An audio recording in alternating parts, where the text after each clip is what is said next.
नेपालमा यतिखेर चाहिँ हजारौंले गेन्दा म्याग्नेटिजम लगायत विभिन्न एनर्जीहरु चाहिँ प्र्याक्टिस गरिरहेको छ र पनि सफल भइरहेको छैन। किन त? यसको चाहिँ पछाडी कारणहरु छ। सिकाउनेको गल्ती या सिक्नेको।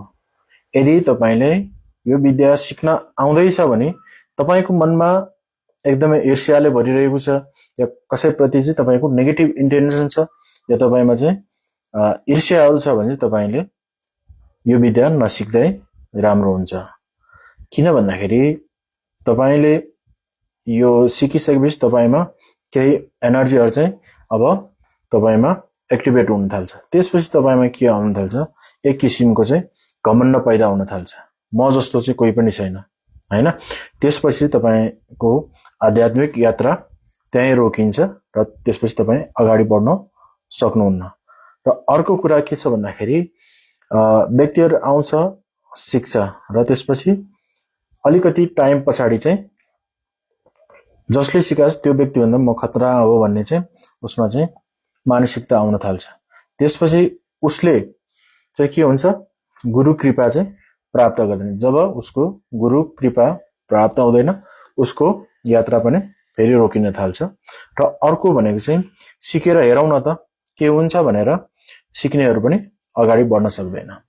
र त्यो कारणले गर्दाखेरि तपाईहरुले यदि सिक्दै हुनुहुन्छ भने तपाईले 100% म सक्सेस हुन्छु भन्ने मेन्टालिटीको साथ सिक्नु होला।